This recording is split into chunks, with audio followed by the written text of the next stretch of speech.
You are the reason why we are here, God. You are the reason why we sing. You are the reason why we cry. You are the reason because you are the God that abides. Aming Diyos, maraming salamat sapagkat narito ka sa aming kalagitnaan.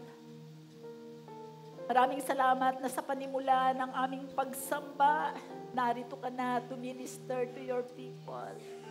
Nagbibigay ng pag-asa, nagbibigay ng kalakasan, O God. Nagbibigay ng pagitain. Salamat po sapagkat hindi mo kami iniiwanan. Ang patotoo niyan, Panginoon, Ikaw ang laging nag-iingat sa amin. Salamat po sa iyo at Ikaw ang gumagabay sa aming mga buhay. Sa pagbabago ng mga panahon, Panginoon, kami ay makakaasa na lagi ka naming kasama. Kaya sa oras na ito, tanggapin mo ang aming pinakamataas na papuri at pagsamba, O God. Salamat sa iyo, salamat sa pag-ibig mo, salamat sa biyaya mong masagana sa bawat isa sa amin. At sa oras na ito, patuloy kang kumilos sa aming mga puso. Nais namin natugunin ang pag-ibig mo na yan sa paraang makakapagbigay sa iyo ng kaluguran at kagalakan. Father, we desire to respond to your goodness, your love, and your grace in a way that pleases your heart. So today, as we listen to your word, give us the grace and the courage to obey, no matter how difficult, no matter how hard, because we know you are the God who abides and you are the God of all days. Sinabi mo sa iyong salita, Isaiah 40:16, I speak the end from the beginning.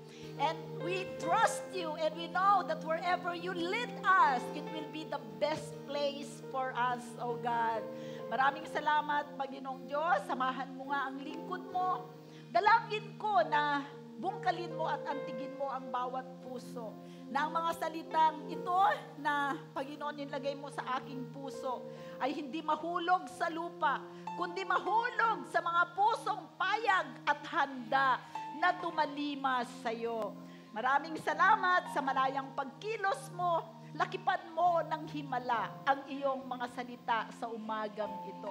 Katulad ng aming inawit, magbigay ka ng kapayapaan sa may mga anxieties, at Lord, worries, magbigay ka ng vision sa mga nadidiliman ng kanilang buhay at kalayaan para sa mga bihag. Salamat po sa iyo. Ito ang aming dalangin sa pangalan ni Jesus. Ang lahat ay magsabi ng Amen and Amen! Hallelujah! Good morning! Wow, salamat sa 10. Good morning! Praise God. Meron po ba tayong mga panauhin sa umagang ito? Meron po? Wala. Walang panauhin. First time, second time, all the time. Amen? So, tayo po ay, handa na ba kayo sa salita ng Diyos? Talagang talaga. Okay. So, tayo po ay nagpapatuloy sa serye ng ating pag-aaral. Wala yatang English speaking ngayon, kaya pwede ako mag-Tagalog, ano? Ha? Nasa likod. Good morning! We are continuing with our study on the church for the city. Amen? So, are we a church for the city? Amen? Okay. So, the past weeks, we have looked into how to be a church for the city. Amen? We said that Rhema is a church for the city. Not only a church in the city, or a church of the city, or a church against the city, but we are a church for the city. Amen? We seek the universal flourishing or the shalom of this city. And we mean it. Amen? We seek the shalom or the universal flourishing of the city. And alam nyo po, hanggang ngayon, the Lord will continue. I pray that the Lord will continue to deal with our hearts. As we continue with this series, something good will happen. May gagawin ang Diyos sa atin at pinapangako ko sa inyong pagtalima, may gagawin ang Diyos sa inyong buhay. Amen? And the greatest barrier in obeying God's command for us to be a church for the city will be our hearts. Amen? Ang ating puso. So, marami sa atin, we know what to do. We know that God is calling us to be a church for the city. But we just don't want to get involved. We just don't want to be a church for the city. Why? Because the gospel is difficult. Amen? Katulad ng iprinis sa inyo last time na mga pastors natin, the gospel is not tidy. Amen? It is not clean. Hallelujah. Can we put on the PowerPoint, Jel? Okay. So, a church for the city, part 5. Now, we are going to discuss part 5, which is now, go, and do. Katulad ng sinabi ko kanina, the reason why we have a heart problem is that the calling of God is not easy. Hindi madali ang tumalima sa utos ng Panginoon kasi marami tayong i-give up. At marami sa atin, ayaw nating iwanan ng ating mga sariling kalooban at sariling pangarap dahil mayroon tayong hindi natin naunawaan ang mga kapamaraanan at kung gaano kadakila ang Diyos. Alalahanin natin, tayo ay nilikha hindi para sa ating sarili. Tayo ay nilikha para sa Diyos. God created us not for us to just live a good life. He created us for a purpose, and that purpose is to glorify His name. And that purpose is to expand His kingdom on earth. Amen? Okay, so we said, and the biggest barrier of us being a church for the city is our hearts. Okay, last week we tried to move beyond these barriers. And our pastors preached on the cost of following Jesus. Ano ang halaga, ano ang presyo nang tayo ay sumunod sa Panginoon? At dito pa lang, para sa mga taong hindi payag, those who are not willing to be a church for the city, you are going to resist and reject this. Amen? It's good for you to ask God to deal with your heart. Amen? Why? Because the gospel is not clean. It's not cute. It's not tidy. Amen? When you look Jesus hanging on the cross, we can say that the gospel is bloody. It is messy. Amen? Hindi ito maimis, hindi ito madali, hindi ito malinis. Amen? And when we try to live it out, the gospel is difficult. Amen? Unang-una, ang cause niyan ay ang buong-buong buhay mo. It is even dangerous and it is not safe. And God is still calling us to it. Amen? Tinatawag pa rin tayo ng Panginoon doon. As we push into this calling, I bet you, not all of us who are here today will be here tomorrow.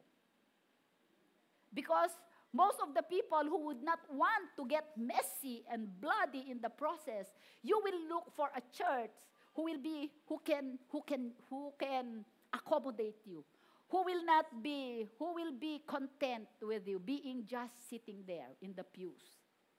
Maghahanap kayo ng iglesia na hindi kayo makukonsyensya, na hindi kayo nakikiisa sa layunin ng iglesia. But I plead to you, no, don't go. If this is the church where God planted you, you will flourish in this church. Amen?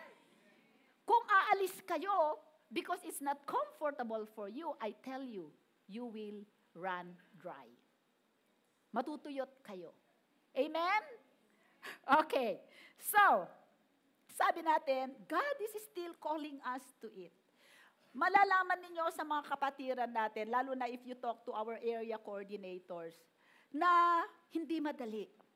We have to comfort people. We have to help people. We have to encourage people. We have to respond to their need. We have to show love. Amen? Hallelujah. So, hindi po, kaya nga po, ito yung ating And yesterday, balikan natin ng konti, yung pinag-aralan natin sa Luke 10 yesterday. Doon, makikita natin the cost of following Jesus. That a lawyer of the law, hindi po to lawyer na katulad ng lawyer natin. Sila po ay lawyer of the law of Moses. At lumapit sa Panginoong Jesus at nagtatanong, sabi niya, Jesus, paano ako makakaakyat sa langit? Paano ako makakasiguro na ako ay papuntang langit? Sabi ng Panginoong Jesus, alam mo ang kautusan, di ba? Sabi ni Jesus, you know the law, Jesus said. He was asking, Jesus, how can I go to heaven? And he said, you know the law. And then the lawyer said, yeah, I know it. It says, love the Lord your God with all your heart, with all your strength, and with all your soul. And love your neighbor as yourself. Sabi ng Panginoong Jesus, then you answered correctly. So, go and do it. But then, because the lawyer wants to justify himself, so bago ko magkwento, baka mamali pa ang kwento ko, tingnan natin. Sabi ng lawyer, sino ba ang aking kapwa? Who is my neighbor? Sa Tagalog po, yun ay kapwa, hindi po kapitbahay. So, basahin natin. Luke 10, 29 to 32. But he, the lawyer, desiring to justify himself, go. Okay. Jesus replied, a man was going down from Jerusalem to Jericho, and he fell among robbers, who stripped him and beat him and departed, leaving him half dead. Now by chance, a priest was going down that road, and when he saw him, he passed by on the other side. So likewise, a Levite, when he came to the place and saw him, passed by on the other side. So makikita natin, yung mga religious leaders na mga Hudyo. Remember, the man who was beaten is a Jew. Tama? And those who pass by are Jews. They are religious leaders and they know the law. Okay. But they know the law but they don't want to do it. So, hindi pa nga nila tinignan eh. They don't even want to look at the man who was beaten.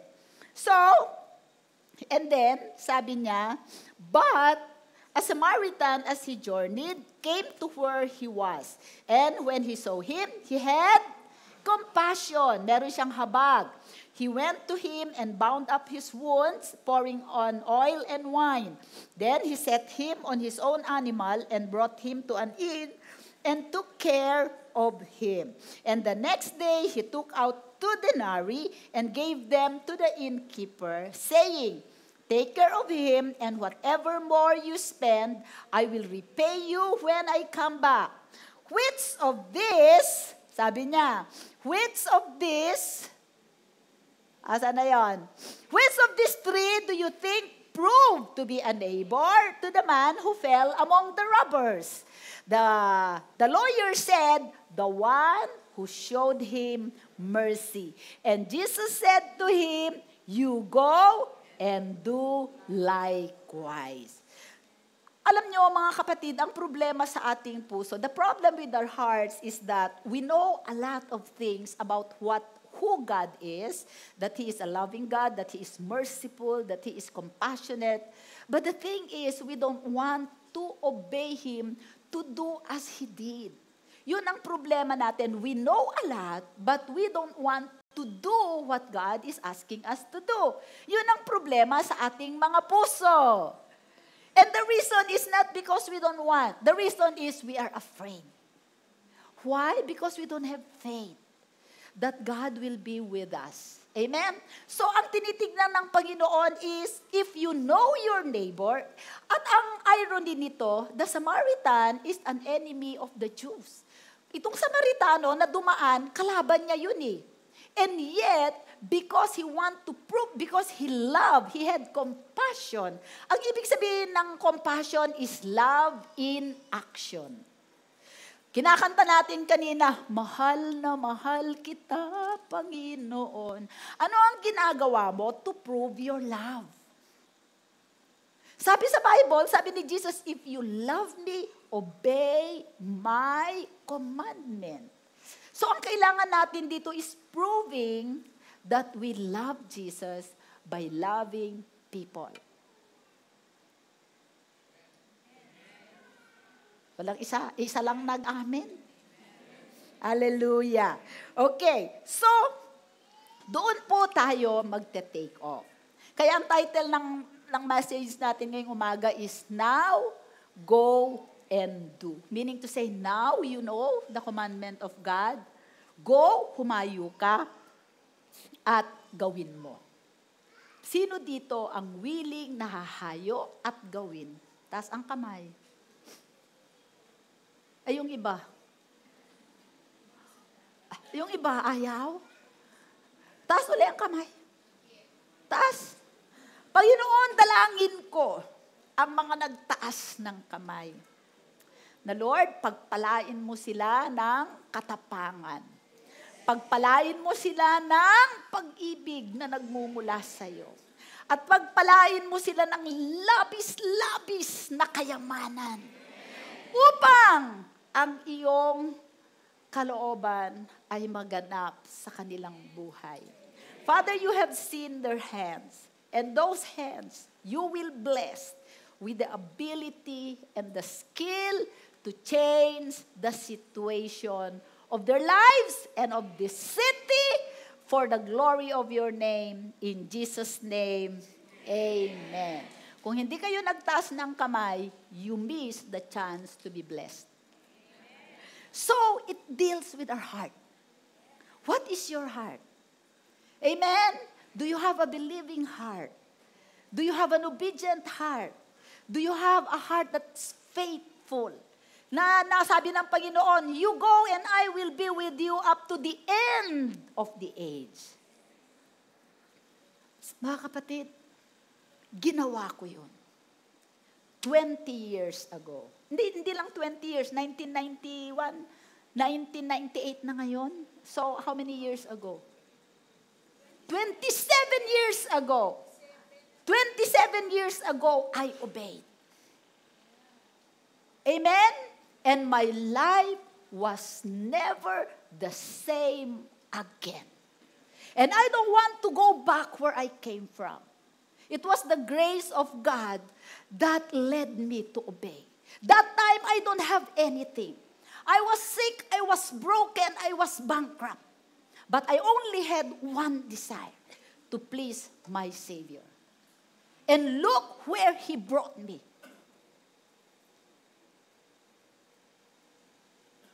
It's a matter of obedience. And obedience is love. Huwag nating tignan ang ating mahiliit na karihan, ang ating maliit na mundo. Merong, the fact na nandito kayo, may ipinapagawa ang Diyos sa atin. It's up to you to believe or not. Amen? So, the one who showed mercy. Let's take the information that I am giving you. If you listen, you believe it, you do it. And you are in the hands of God. And anyone who is in the hands of God will not be forsaken. Amen? Okay. So that's what we're going to do today. There are 3 types of renewal or restoration that God wants to do in the city. At syempre, bago siya makarating sa city, ikaw muna. You cannot give what you don't have. Amen?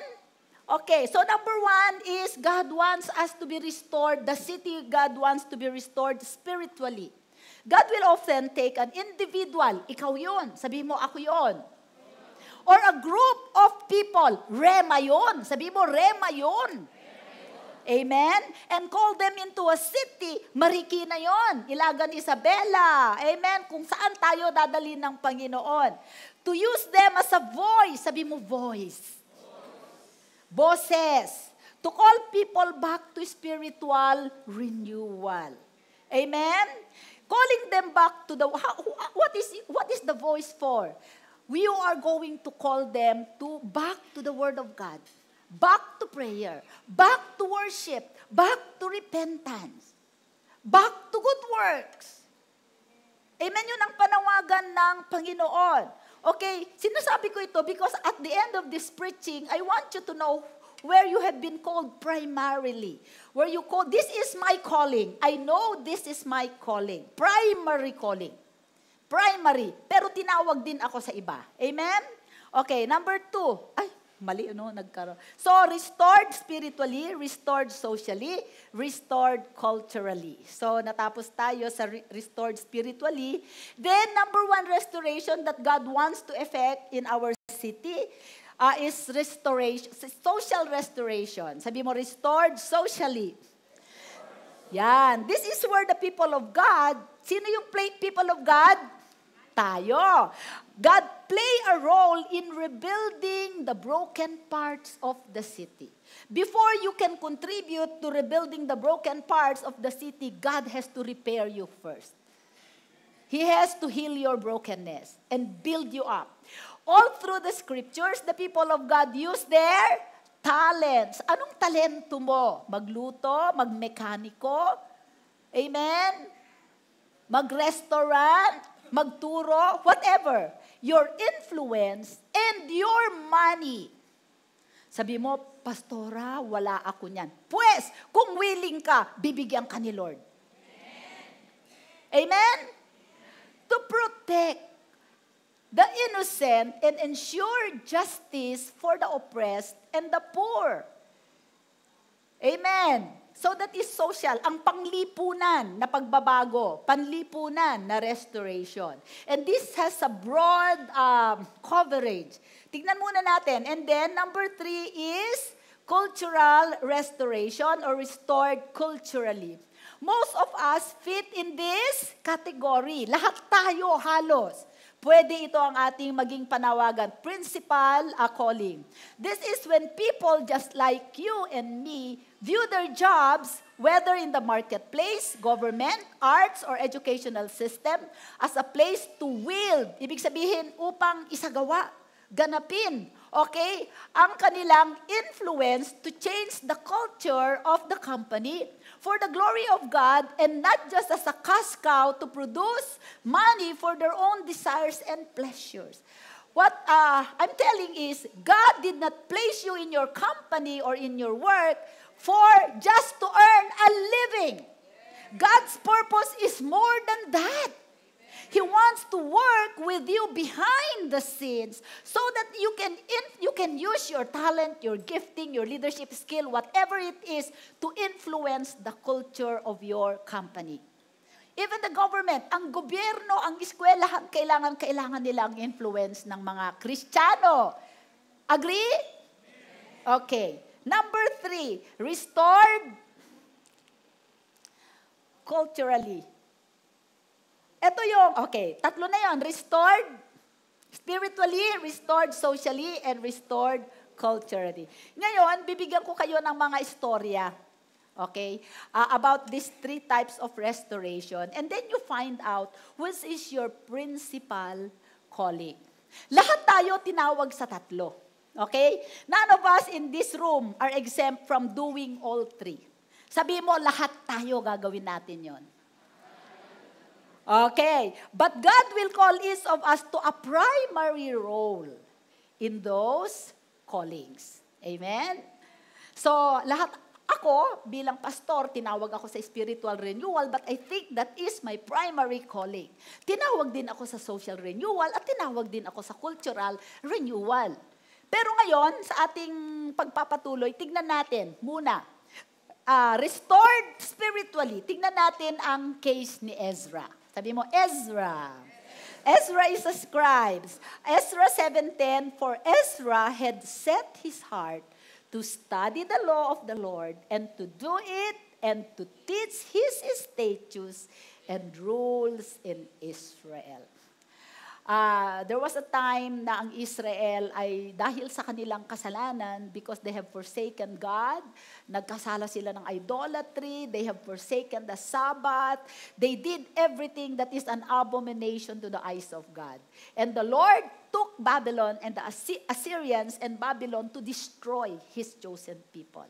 So for 70 years, sila ay naging alipin, sila ay dinala sa Babylon. So, na-destroy ang buong city. But after 70 years, God wanted to restore Israel as a nation. Amen?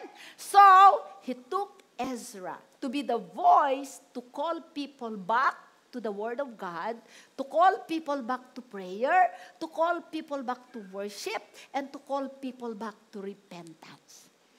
Amen? So, if you were called by God, I think this is my calling. Why? Because I am so passionate about studying the Word of God. If there is something na gustong-gusto kong gawin, pag-aralan ang salita ng Diyos. Ayan ay si Ezra. Amen? Some of you may have been called by God as in this as your primary calling.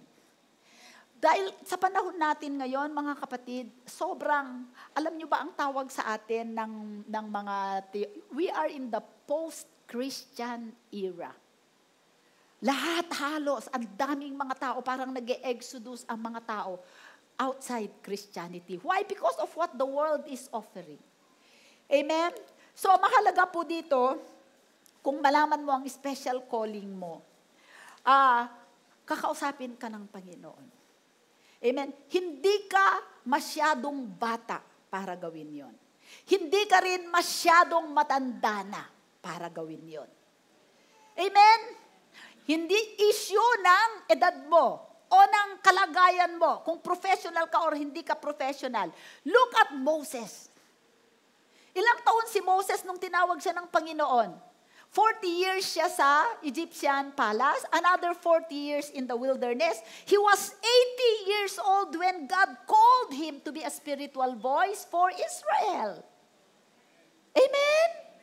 He is a deliverer. I-deliver niya ang mga Israelita na in bondage sa Egypt, pinalabas. He was the voice, he was the tip of the spear for spiritual renewal. Amen? So, sasabihin mo sa sarili mo, hindi pa ako matanda. Amen? Sino dito ang 80? Oh, wala. 70. Magagamit ka pa mightily ni Lord. Amen? 75.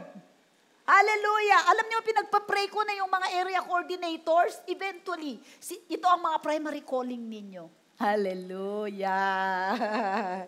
Praise the Lord. So, walang hadlang. Kung nais natin, si Caleb, ilang taon siya nung sinabi ng Panginoon na ang lakas-lakas niya. Amen. Hallelujah. Praise the Lord. Amen. So, kung tinatawag kayo ng Panginoon ngayon, halimbawa, sasabihin ng Panginoon, ito, ikukwento ko mamaya kung paano kami tinawag ng Panginoon sa San Miguel for a social and cultural restoration. Amen? Ang ganda ng patotoo namin dyan. Alam niyo po, pagka tanongin niyo ang Panginoon, Lord, makikita mo naman sa sarili mo kung saan yung passion mo. If the Lord wants you to plant a church in your community, go for it. If the Lord wants you to plant a church in your dormitory, in your school, or hindi lang mag-plant ng church. Sige, dahil natatakot kayo. If the Lord, a church will not exist if the word has not been planted yet. In fact, gusto kong baguhin ang church planting. Gusto kong gagawing word planting. Kasi the parable of the sower sows the word. When you sow the word, a church will naturally emerge. So if the Lord is asking you to sow the word of God in your school, in your neighborhood, in the government office, kung saan kayo nandun, just do it. Go and do it. And the Lord will be with you. Amen. Ang church na ito nagsimula dyan. Nagtanim kami ng salita. Saan? Sa puso ng mga tao. Sino yung mga tao? The church. Amen? Huwag kayong magkaroon ng out of this world na idea ng church planting. Na pag, Pastora, mag-church ako ng church sa San Mateo. Bibili tayo ng building at lupa. No. Kumuha ka ng isang community, magtanim ka ng magtanim ng salita ng Diyos at hayaan mo yun na mag-grow. Then, you planted a church. Amen? Will you do it? A lot of people, they just know. But very few people will take a step of faith and do what God is asking them to do. Sa totoo lang, ang pangarap ko, magkaroon ng rema sa Maria Corazon, rema sa Nangka, rema sa Pag-asa, rema sa Ampid, rema kung saan kayo nandun, dahil kayo ang church, nandun ang church ng Panginoon. Amen? Hindi kayo magkakaproblema sa provision. I tell you. Kahit minsan hindi nagkaroon ng problema ang church na ito sa provision. Why? Because we are moving in obedience to where God is leading us to go. And where God leads us, He provides for us. Amen. Okay. So that is spiritual renewal. Sabihin mo, I will be the voice.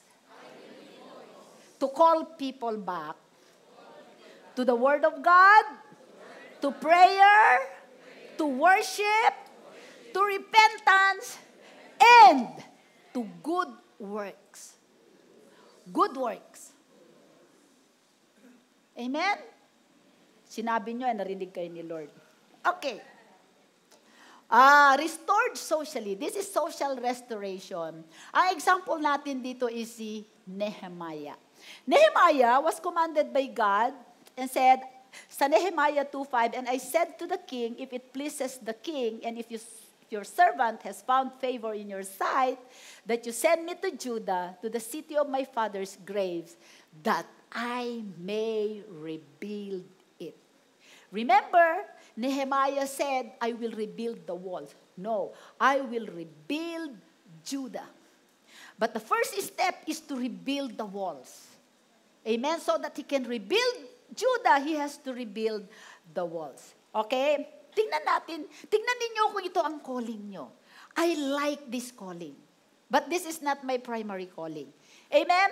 Nehemiah was a businessman called to social development, social renewal, and restoration. He is a social worker. Amen? Okay. God commanded him to use his organizational skill, management skill, leadership talents and abilities to change people's lives. Kayo na mga manager ng San Miguel, mga leader kayo, kung kayo leader kayo ng isang negosyo, you have a calling in your life. Not just to build your own kingdom, but to build the city. Go beyond your own small kingdom. Amen? And you will, in the process, you will build your kingdom as you build the kingdom of God. Bonus lang yon. Amen? Parang wala akong kausap. Amen? Nehemiah offers us a model of a lay person who didn't preach, didn't teach, didn't evangelize, but he effected social change. Kung babasahin ninyo yung Nehemiah, the book of Nehemiah, makikita nyo ang galing ni Nehemiah sa leadership and organization. But that's another, no? After na ma-build nila yung wall ng Jerusalem, alam mo, ni-restore niya yung mga na-elite na mga properties dahil sa naghirap during the famine and siege ng Israel. Yung magkakamag-anak na sinanla yung mga ari-arian, pinabalik ni Nehemiah. Ni-restore niya yung purity at saka yung ng temple, yung temple worship. Amen? So, yung mga may utang, pinakancel niya lahat, lalo na yung mga utang na ang daming interest, nag-accumulate yung mga interest. Ito lang yung inutang, naging ganito na kalaki yung utang. Pinagalitan niya sila lahat. Isoli ninyo, i-cancel ninyo yung mga utang. Amen? Hallelujah. Sana merong magsabi dito niyan. So, yun lang yung mga inaano natin. So, hindi naman kailangan kayo ay maging negosyante para gamitin natin yung ng ni Nehemiah. Okay. Rebuilding the walls of Jerusalem meant more than just rebuilding their security. Kasi noon, kung open ang city mo, madali kayong lusubin ng mga kaaway. So, kailangan secure kayo. Okay? It meant rebuilding the people's sense of worth and value as God's chosen people. Diba? Who were exploited, abused, beaten down, and enslaved by the Babylonians. They have been beaten down, slaves, cursed by the Babylonians for the last 70 years. In fact, dahil sa 70 years na yon, somehow, na-enculturate sila ng Babylonian culture. Kaya ginamit ng Panginoon si Nehemiah, ibalik mo sila sa Judah, secure mo sila, tapos pabalikin natin sila sa ating kultura. Alam ba ninyo na ang kultura ng Kristiyano ay kakaiba sa kultura ng mundo? Unless you are part of the world. Di ba sabi ni Jesus, you are in this world but not of this world. Ibig sabihin, yung mga mananampalataya na makamundo, ginagawa nila kung anong ginagawa ng mundo. So ang nangyari, yung mga Israelita na napunta sa Babylon, ginagawa na rin nila yung ginagawa ng Babylon. So the Lord wanted to get back His people to a spiritual and a cultural renewal. Amen? Pagka hindi tayo nag-renew, hindi tayo makakwalify as bride of Christ. Si Jesus ba, pakakasalan ba niya ang babaeng madumi? God wants to purify us because in the last days, we will be the unblemished bride of Christ. Amen? Pero gusto ng Panginoon lahat ng tao. So if you have been cleansed by the Lord, kailangan i-ano mo yan, gamitin mo yan. Amen? So rebuilding the wall meant more than just building their security. It means a new identity. Di ba meron tayong identity? Ano ang identity natin? We are a family of servant. Missionaries. Naku, nakalimutan na. Ano nga uli ang identity natin? We are a family of servant, missionaries. Huwag niyong kakalimutan yan. Sa mga leaders sa Pasko, pagka hindi niyo yan nasabi sa akin, wala kayong regalo. Kasimple, no? Wag natin that is our identity. What we do flows out of that identity. Amen. Wala nang nag-amen. Palabasin lahat ng tulog. Di ba? Hallelujah. Nasa cultural, in fact, tayo is in the process of cultural renewal. We are in the process of social renewal. Amen. Nakakatuwa ang mga anak ng Diyos. Hindi nila alam kung sino sila. Okay, so, ang ginawa ni Nehemiah, ibinalik niya sila, binild yung wall, and then, but how did Nehemiah do it? Paano niya ito ginawa? Alalahanin niyo, beaten down, very poor, nakalubog sa utang, walang sense of worth, walang sense of value, nawala yung kanilang identity as a chosen people. Paano ginawa ni This is very key. This is very key, brothers and sisters. Kaya pakinggan ninyo, ha? How did Nehemiah do it? Number one, what he did not do is that he did not gather a bunch of rich guy and raise costs and have the walls built by professional builders. Hindi niya yon ginawa. Pwede naman siyang lumapit sa hari kasi malakas siya sa hari. Sabi ng hari, bibigyan kita ng mga logs, bibigyan kita ng kailangan mo. Sumulat siya sa mga gobernador para kunin lahat. In fact, ang madaling gawin ni Nehemiah dahil malakas siya sa hari at sinulatan ng hari lahat ng mga governor ng lahat ng mga lugar na dadaanan niya papunta sa Jerusalem para madali. Sana ginawa na lang niya. Sige, kinuha niya lahat. Tapos kumuha siya ng mga professional builders. Tapos pinagawa yung wall. Tapos sabihin niya, look how great we are. Isipin ninyo kung anong ginagawa natin sa community. Are we promoting this or are we developing a consumeristic mentality at nagiging parasite sila? Alam mo, ang dami kong reflection dito on how we do things in Rema. as we build the culture of the cities we are in. But what did he do? Number one, he got in with the people. Pumunta siya sa lugar ng mga tao. Tumira siya doon. He stayed for the people. He immersed himself with the people. Kinilala niya silang mabuti, ang mga kaganapan na nangyayari. He got in with the people, got on their level, and he loved them. He served them. He taught them. He trained them. He inspired them. He organized them. He motivated them. He led them. Amen? Mahirap ba yun? Mas mahirap. Kaysa yung pumunta sa iyo, ang dami-daming tatay na, sige, bigyan mo na bigay ka ng bigay. Nagkaroon ka ng donor fatigue isang araw, wag mo na papakita ang mukha sa akin yan. Pero ganun pa rin siya the first time na nakita mo siya. Pero hindi ganun ang ginawa ni Nehemiah. How? Why? He approached people not as victims in need, but as a people with the capacity to change their own situation. I ask you a question. How are we seeing our communities? Do we see them as a people needing dole-outs every time? Or do we see them as a people with the talent, with the capacity, with the skill to change their own lives? And this is more lasting. But this is more difficult. Mahirap ang social change. But it will be impactful.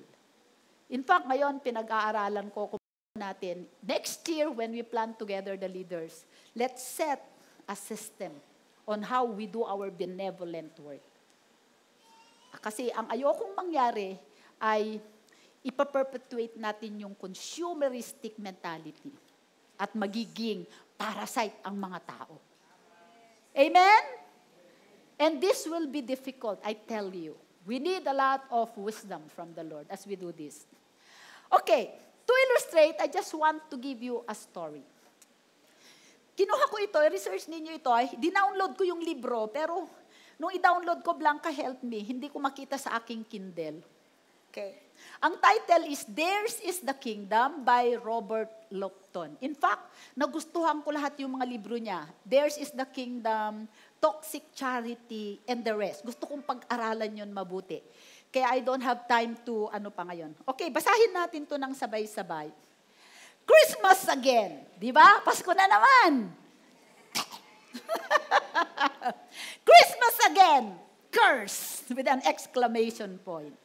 His words are barely audible, but his wife knows his feelings well. She sees the hurt in his eyes when the kids come home from school, talking about what they want for Christmas.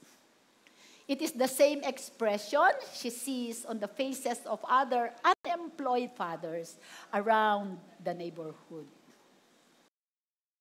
She knows there will be no different from the last.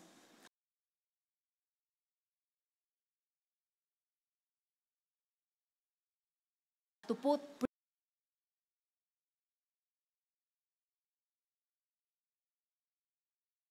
confident, promising deceptions, and children the luxury of their dreams a while longer. So sa mga anak niya. Mga bata, di ba? Dahil lang ako si tatay eh. Di ba Pasko eh? Okay? She will cover for him again. Ang asawa, she will cover for him again because she knows he is a good man. His lies are his wishes. His flawed attempts to shield his children from discovering what the older ones know but never admit. The gifts are not from daddy.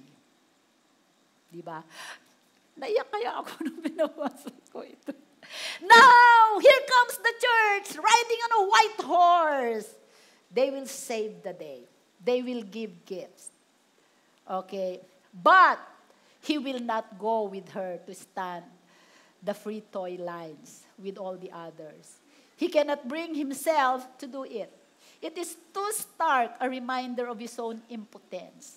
And if their home is blessed again this year with a visit from a Christian family, bearing beautifully wrapped presents for the kids, he will stay in the bedroom until they are gone. He will leave the smiling and the graciousness to his wife. His joys for the children will be genuine. But so is the heavy ache in his stomach as his image of himself as a provider is dealt another blow. Christmas, that wonderful, awful time, when giving hearts glow warm, while the fading embers of a poor man's pride are doused cold. Can you relate? What is this man's greatest need? Sinulat yan ni Robert Lupton. What is this dad's greatest need? It is not the service of a benevolent Christian, but what God called justice. Ang kailangan niya ay hustisya. Okay? It is not relief, but development. It is not pity, but empowerment. Gusto ko makayanan ko on a sustained basis, tustusan ng pamilya ko. Because that is the dignity of the daddy. Amen? It is not another Santa Claus, but a Nehemiah who will bring hope, build his confidence, and restore his dignity as a dad.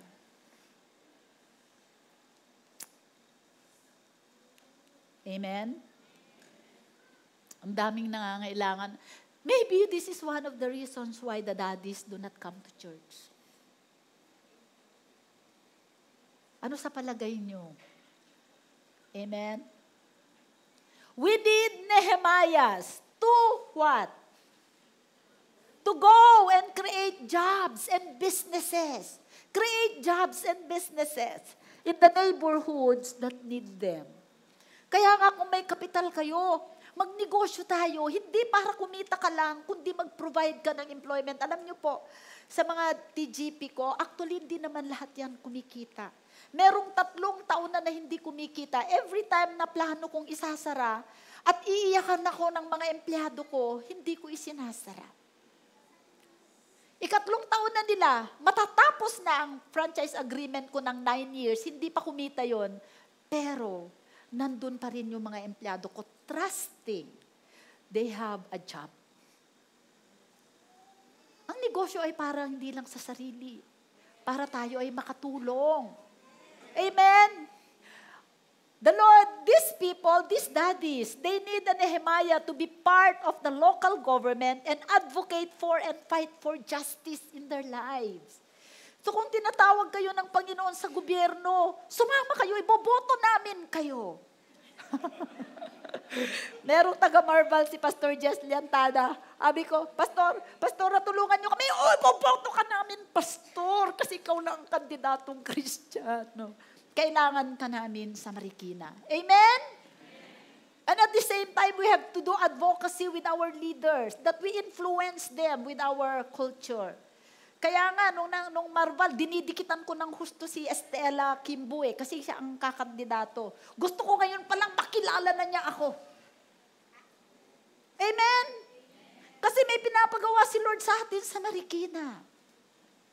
I don't need her for me. I need her for the city. I need her to direct her attention. Amen? We need the Nehemiahs to go and be advocates in the school. I'm proud for the Amen volunteers. Amen? Kung lahat tayo magbo-volunteer, napakalaki ng impact natin. Pero kakaunti ang nagbo-volunteer. Siguro after this, marami nang magbo-volunteer. Don't be selfish with your time. If you allot time for the work of the Lord, I will tell you what the Lord will do. He will secure your time.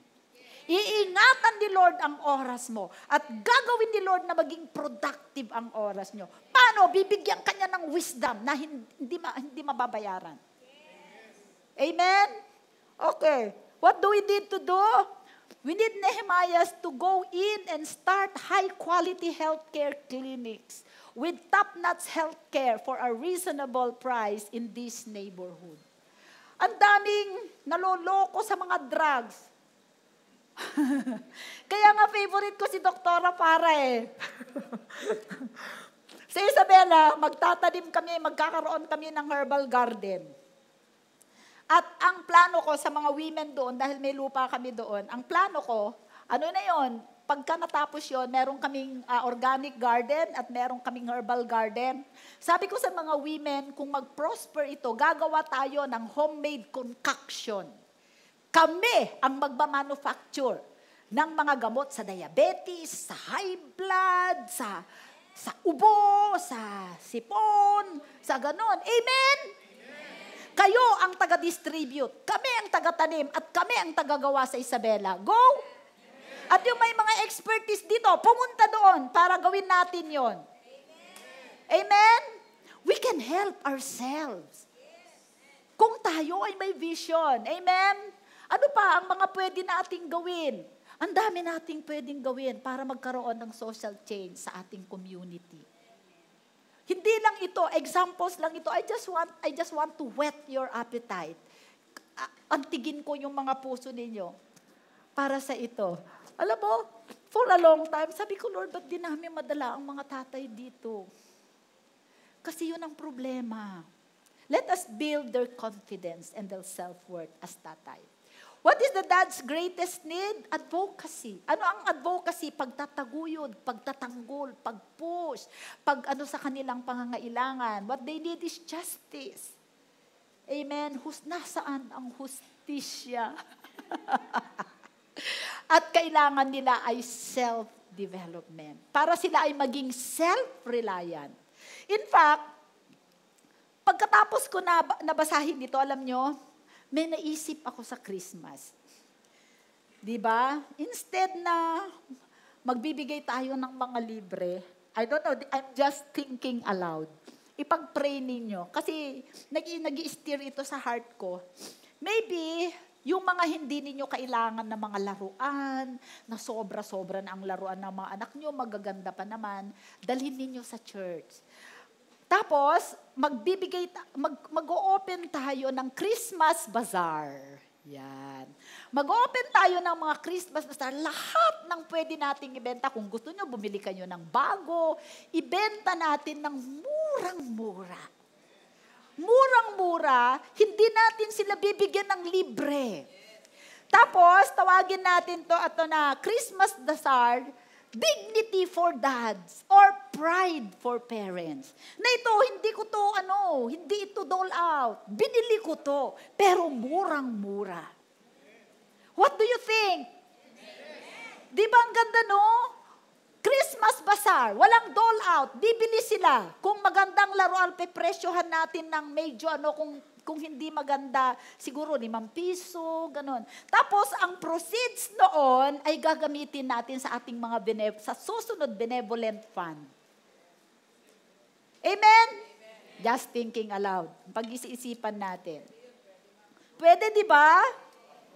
Approve? Go. Will you be the Nehemiah in your city? Will you put up businesses? Hallelujah. Will you create jobs? To be a Nehemiah is not just giving something. It's getting the person, amen, kukunin nyo yung tao, and you train him. Gagabayan ninyo siya. Ano ba ang kailangan mo para ikaw ay makapaghanap buhay? Alam mo, marami na akong na-experience dito sa atin sa church. Ano ba ang alam mo? Marunong po akong mag-drive, pero talahib po ang lisensya ko. O sige, ipatrain kita para hindi na talahib. Kugon na lang. Yung bigyan mo siya ng sige, patrain mo siya, ikuha mo siya ng lisensya, i-counsel mo siya. Yung holistic na pag-abot sa kanila. Amen? Hindi mo siya bigay ng bigay. 10 years na bigay ka pa rin ng bigay. Actually, guilty ako dito eh. Pagagalitan nga ako ni Pas dito eh. Taon-taon na lang, hindi lang taon, minsan yun, isa nga, linggo-linggo. Anyway, it's so easy to give dole outs. Napakadali para kay Nehemiah, yung sinasabi ko na mag-raise na lang siya ng fund, kumuha ng mga professional builders. Pero nasaan ang pride naman? Pangangalagaan ba yun ng mga Israelita? Pagmamalasakitan ba nila? Parang yung tao na binigyan mo ng tinulungan mong magnegosyo, sinagot mo naman lahat ang kapital niya. Hindi niya pinahalagahan kasi walang masakit na lumabas sa kanya. You end up, ikaw ang lugi. Samantalang tinutulungan mo na nga siya. Huwag nating tulungan ang tao na ayaw tulungan ang sarili. Mahirap yon. Napakahirap yon. Alam mo kung bakit? Lalo na kung meron ka namang itutulong. Tapos dadrabahan ka, magiging emotional. Diba? Ang hirap, diba? But this is very essential if we want. Hindi pa nga lang natin pinag-uusapan, Marikina, dito na nga lang sa church. Lord have mercy. Kamag-anak na nga lang natin, Lord have mercy. But we have to do it. Amen? Will you be a Nehemiah? Allowing people to come along. Yung mga tatay, i-mentor nyo yung mga tatay na ganito. Dahil nakita nyo may pangangailangan, huwag na, problema yan. Mas lalong yakapin ninyo. Kasi yung impact ng pagtulong ninyo, mas long-lasting. Amen! Praise God. Pangalawa is cultural renewal. Tignan natin ang example ni Esther. Sa Hebrew, ang kanyang pangalan ay Hadassah. Esther is the only book, hindi. Esther was a young Jewish girl who found herself in the court of a Persian king. Ulilang lubos siya, kinuha siya ng kanyang anak, ng kanyang uncle si Mordecai. At nung naghahanap ng bagong reyna, ang hari dahil sa pag-i-ignore sa kanya ng asawa niyang si Vashti, ginalugad nila ang buong Israel at kinuha lahat ang mga magagandang dalaga. Dalaginding pa lang siya nung dalhin siya doon. Okay? How he get in the court, in the Persian court, is dirty. Amen? Hindi nyo ito narinig sa Sunday school, di ba? Kasi part siya ng harem ng hari. She was a woman God raised up to use her influence and completely change the culture of a pagan nation. Kinuha siya doon ng Panginoon kasi yung pagan nation na yun is Persia. Doon sa Persia, maraming mga Hudyo na noong time ng persecution, nagpunta sila doon. Amen? And God, wherever God leads us, He wants to use us to change the culture, the society, and the spiritual life of the people. Amen? So, ngayon, Esther is the only book in the Bible where the name of God isn't mentioned. Sabi ka ng maraming tao, hindi daw dapat yan kasama sa Bible kasi wala namang name si God. Pero nandun pa rin. Why? It teaches a very powerful lesson. Why? Because God wanted to show us that He has placed you in a particular place. Whether you are in a neighborhood, in a dorm, in a company, in a school, in a government office. Amen? So that He can work behind the scenes. Amen. Hidden siya. Ikaw ang pumofront. Pero ang leading galing sa Kanya. Ang enablement, ang skill, ang connection, ang provision galing sa Panginoon. So that through you, He can to bring out about your influence for the glory of His name. Ano ang influence ni Esther? She was very beautiful. Ginamit niya ang kanyang kagandahan. Amen. Ang kanyang charm. So, kung kayo ay maganda, may gamit yan. Hindi sa club. Amen? Hallelujah! Praise the Lord. Yung mga magaganda, merong gamit yan, kaya ka pinaganda ni Lord. Amen? Siguruin mo lang na hindi ka lang maganda sa mukha, maganda ang lalabas sa bibig mo. Kasi maraming magaganda, pag nagsalita mabaho. Ayaw mo na. Amen? Okay. You are not in your job to make a living. Okay? So ano ang nangyari doon sa kay Esther? Alam mo, pagka binasa yun, maraming series of events at makikita mo din yung wisdom na binigay ni Lord kay Esther at yung support na ibinigay sa kanya ng kanyang uncle. Pinag-aralan niya ang kultura ng palasyo At doon sa kultura, di ba nagpa-arrange nung gusto niyang mapin down si Haman, nag-invite siya ng banquet, di ba? Magaling siya sa social skills, magaling siya sa realm ng mga social, di ba? Dahil merong layunin ng Panginoon sa kanya. Dahil that time, yung kanilang kaaway ay gusto niya i-annihilate. Papatayin lahat ang mga Hudyo sa Persia. At sabi ni Mordecai sa kanya, nilagay ka ng Panginoon dyan sa lugar na yan on such a time as this. Alam niyo kung saan kayo naroon ngayon, hindi aksidente na nandun kayo ngayon. Sapagkat may papagawa ang Panginoon sa inyo. At sabi ni Hadassah, sabi niya, sige, tulungan niyo ako, mag-fast tayo for 3 days. Kasi meron ng proclamation, napapatayin na lahat ang mga Hudyo. Magfa-fasting ako, pati ang mga maid ko, samahan niyo ako sa pagpa-fasting. Kasi ikaw kung pupunta ka sa hari, alam mo doon sa dami ng hari, sa dami ng babae, alam mo ba na si Hadassah ay pinakinis, nilagyan ng mga lotion, pinaganda for 6 months, di ba? Bago dinala sa hari. At doon, kung magustuhan ng hari ang isang babae, pagkatapos niyang sipingan, tatawag. Kung hindi na niya gusto, doon ka lang sa second na harem. At karamihan, dahil sa mga kung noon nakapunta ka doon, 16 years old ka, minsan ka lang pinatawag ng hari, hindi ka nagustuhan ng hari, doon ka na mamamatay hanggang sa ikaw ay maging tumanda. Pero dahil itong si Hadassah ay may layunin si Lord sa kanyang buhay, nagustuhan siya ng hari, nagkaroon siya ng pabor. At ipinatawag siya uli. Okay? Pero pag hindi ka ipinatawag, huwag kang pupunta kasi kundi papatayin ka. So ito, kailangan niyang bumalik sa hari para ma-influence niya na huwag ipapatay ang mga Hudyo, di ba? Ano ang ginawa niya? Nag-fast and pray. Sabi niya, I will go to the king, if I perish, I perish. Amen? Sabi niya sa Esther.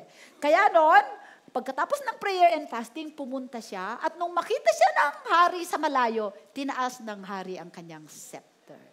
What do you want, Esther? Amen? Kaya nagtagumpay siya.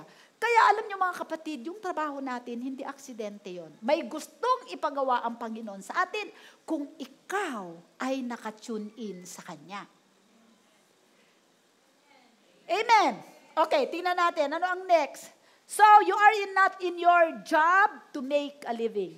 You are where you are because God wants to work behind the scenes through you to shift the culture of your company, your school, your neighborhood, your city, or the entire nation. Di ba sabi natin, we are the salt of the earth and the light of the world. Ito, kung inaano ko sa inyo, how do we live it out as the people of God? Sabi ng Panginoon, and upon this rock, I will build my church, and the gates of hell shall not prevail against it. Okay, tignan natin paano binago ang kultura ng San Miguel Manila Plastics Plant. Amen. Nung dumating ang salita ng Diyos, anything happens doon sa planta na yon. Ang mga union, na si Pastor Orly, number 1, magulo. May labor unrest.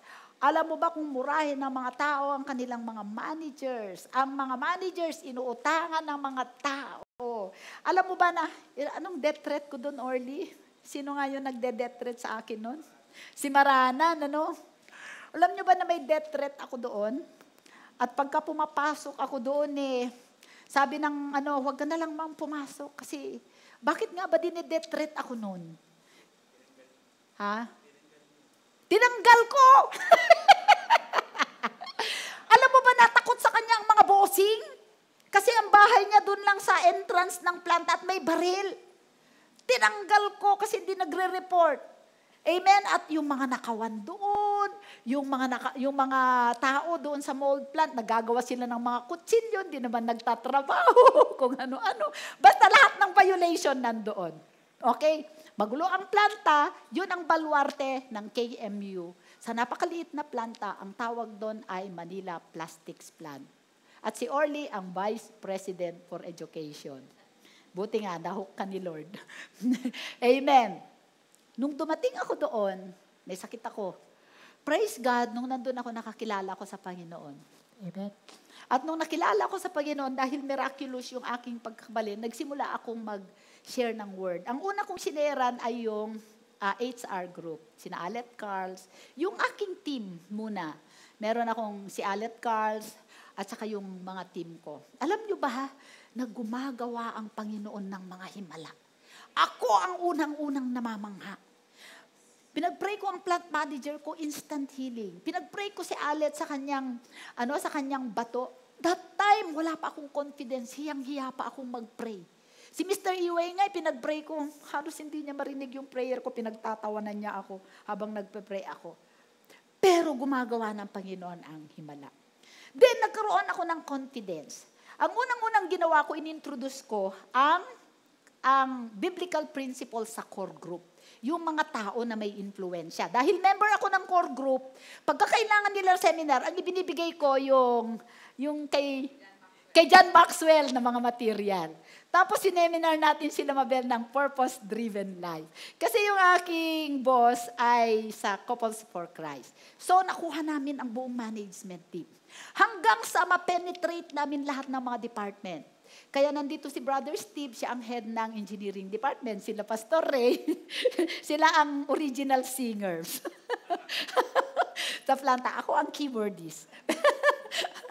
Nakalimutan ko na. Anyway, habang in-introduce namin yon, there is power in the Word of God. Kahit magkakaiba kami ng faith, nagkaisa kami. Nasusundin namin yung biblical principles. So, dahil dyan, inalaw lang namin si Lord na mas naging open kami kahit sa mga union, nag-establish kami ng brotherly relations between the management and the union. Tapos nag-improve ang teamwork. Meron kaming programa noon na Watagata, di ba? Working together, growing together. Pagka na-exceed namin ang target ng planta, let's say, ang target namin ngayon ay let's say 10 million. Ang kinita namin ay 12 million. Yung 2 million, paghahatian namin. 1 million sa management, 1 million sa manggagawa. So, na-excite ang mga tao. Why? Dahil doon, nagkaroon kami ng industrial peace. For so many years, nagkaroon kami ng zero grievance. Meron kaming 2 union. Meron kaming monthly, meron kaming daily. Diba? Nawala ang mga grievance, syempre mas productive ang mga tao. Kasi pagka nag-grievance ka, ilang oras ang nauubos mo dyan. Diba sa mga grievance meeting, 4 na oras, halos maghapon. Nawala ang mga work is slow down, at nawala ang lockout. And eventually, pagka nagkaroon ng strike, nakikisama lang kami sa pero may access kami sa planta. Diba? At saan ka naman nakakita na nag-i-strike ang mga union? Si Orly halimbawa, ma'am, doon ako sa labas ha. Pero makakapasok yung mga tao, meron siyang dalang microphone. Mamaya, ma'am, magkakape kami. Pwede ba makisaksak dyan sa kuryente sa planta? O sige, itago mo kasi baka makita ni boss. Sabi ko, itago mo yung wire mo. Sasaksak sila. Pero, magpapapasok ka ng pagkain, ha? Hanggang sa matapos, alam niyo po, kami ang naging cash cow ng buong San Miguel Packaging Products Division.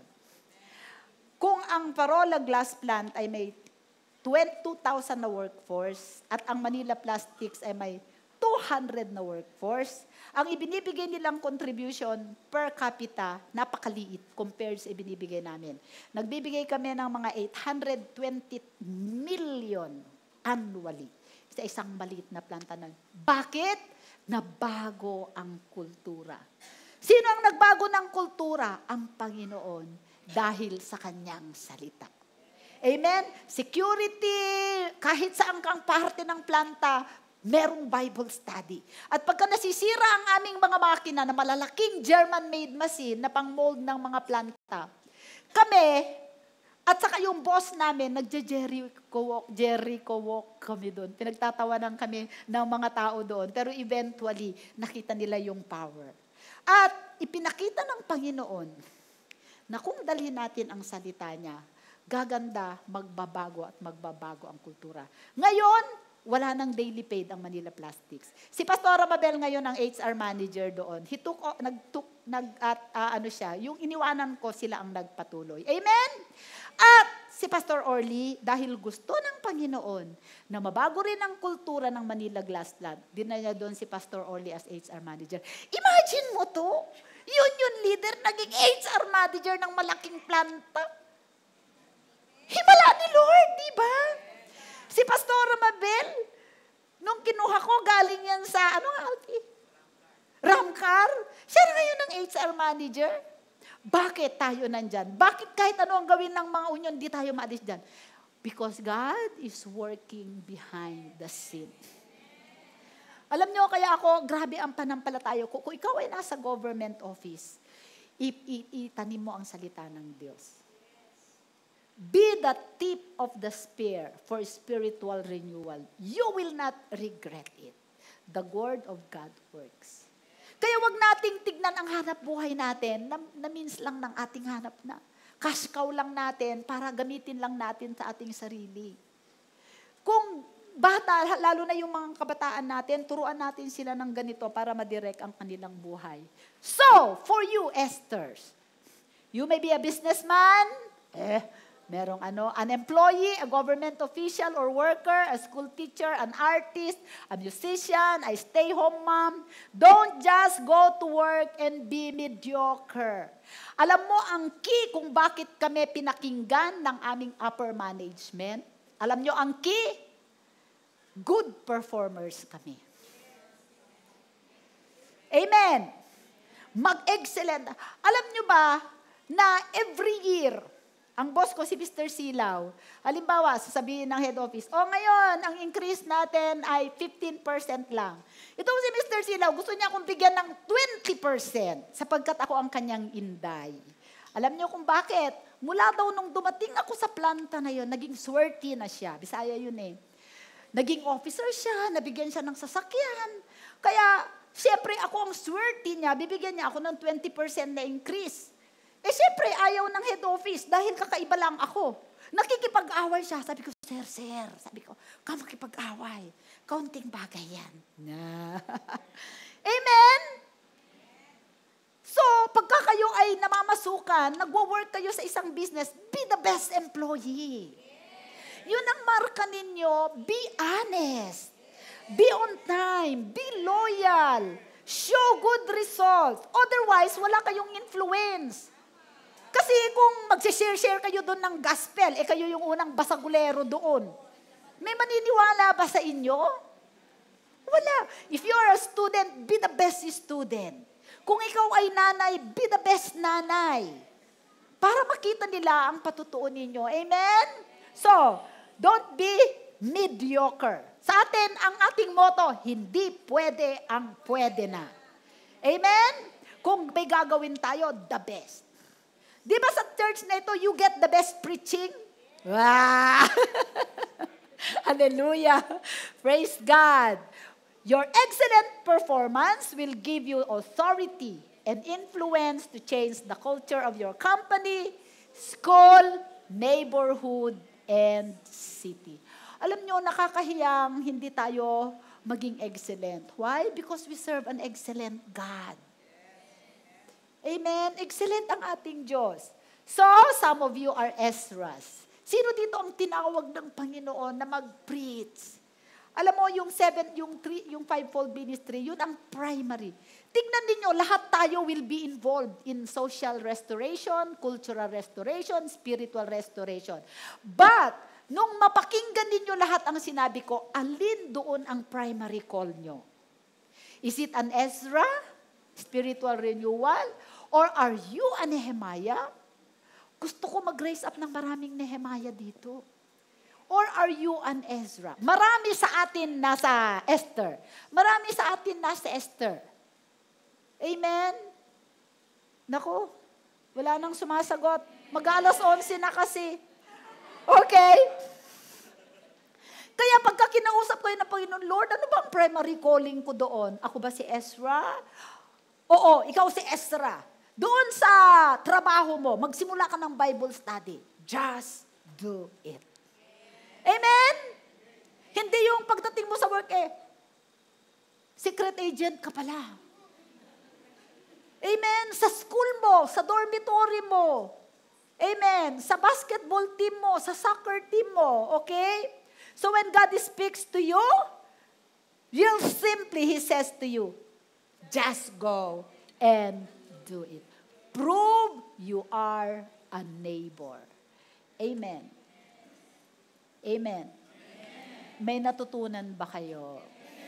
Hallelujah. So tayo po ang tumayo. Hallelujah. Thank you, Lord.